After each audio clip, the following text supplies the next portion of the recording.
Assalamualaikum warahmatullahi wabarakatuh. Halo semuanya, selamat datang di video pembelajaran bahasa Indonesia. Pada pembelajaran hari ini, kita akan mempelajari mengenai unsur-unsur cerita fiksi yang meliputi tokoh, latar, alur, dan tema. Sebelum memulai, Ibu ingin bertanya, apakah kalian pernah membaca sebuah cerita fiksi? Anak-anak, mari kita bayangkan jika sebuah cerita tidak memiliki tokoh, tidak memiliki tempat, tidak memiliki latar, apa yang akan terjadi? Cerita itu akan hambar dan kehilangan maknanya. Maka dari itu, penting bagi kita untuk mempelajari unsur-unsur cerita fiksi. Dengan memahami unsur-unsur cerita fiksi, kita dapat mengidentifikasi hasil bacaan yang telah kita baca. Terdapat 4 unsur-unsur cerita fiksi yang perlu kita pahami. Yuk, mari kita pelajari secara mendalam. Yang pertama adalah tokoh. Apa sih itu tokoh?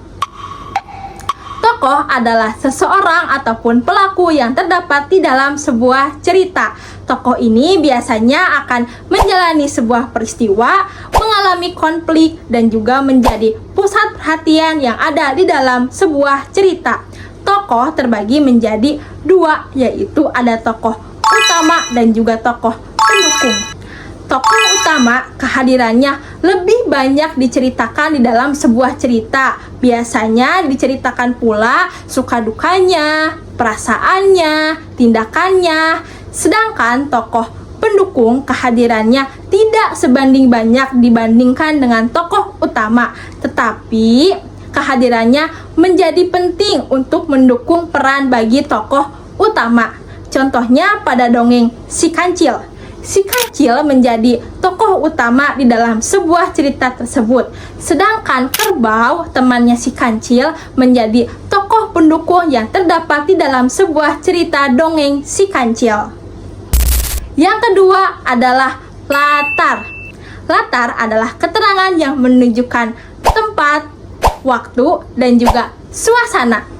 Latar inilah yang membuat cerita seolah-olah menjadi nyata, sehingga pembaca dapat membayangkan kapan dan di mana peristiwa itu terjadi. Latar terbagi menjadi 3 jenis, yaitu ada latar tempat, latar waktu, dan juga latar suasana. Latar tempat biasanya menunjukkan di mana peristiwa itu terjadi, apakah di hutan, di sekolah, di rumah. Sedangkan latar waktu biasanya menunjukkan kapan peristiwa itu terjadi, apakah pagi hari, malam hari, ataupun kemarin. Sedangkan latar suasana biasanya menunjukkan perasaan ataupun emosional yang ada di dalam sebuah cerita. Contohnya, apakah perasaan itu haru, menyenangkan, ataupun membosankan. Yang ketiga adalah alur. Alur adalah rangkaian peristiwa yang membentuk jalannya sebuah cerita dari awal hingga akhir cerita. Alur ini menjadi kerangka yang penting yang terdapat di dalam sebuah cerita. Alur terbagi menjadi 3 jenis, yaitu ada alur maju, alur mundur, dan juga alur campuran.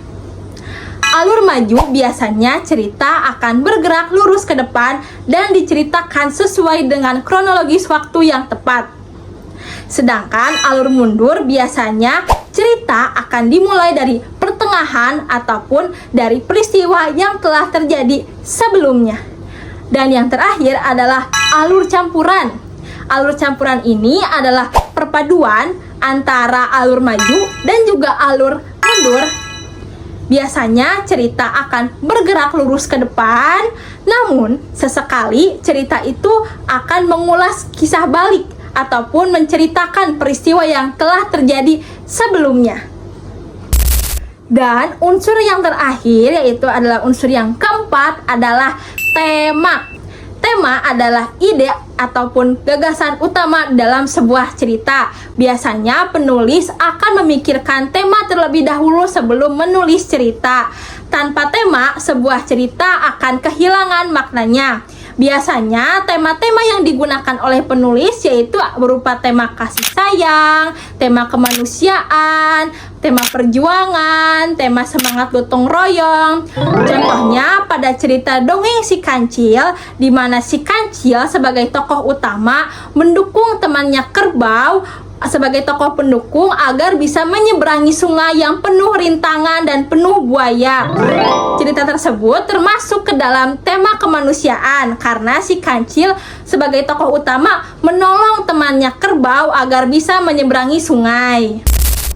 Nah, jadi seperti itu anak-anak. Di dalam sebuah cerita tentu akan memiliki keempat unsur tersebut.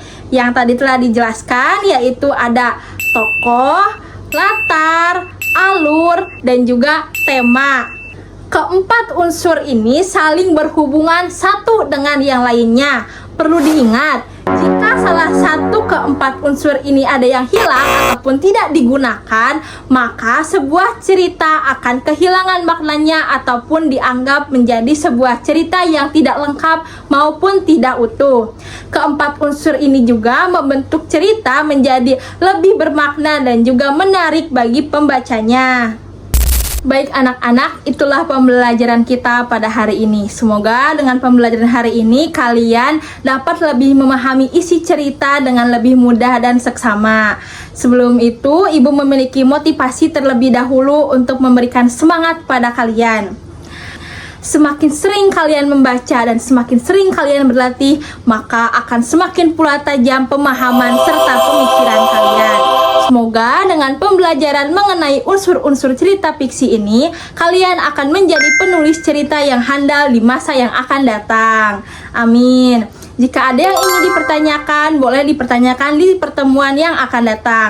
Terima kasih telah menonton video pembelajaran ini dengan baik dan seksama. Ibu tutup. Wabillahi taufiq wal hidayah. Wassalamualaikum warahmatullahi wabarakatuh. Sampai jumpa anak-anak.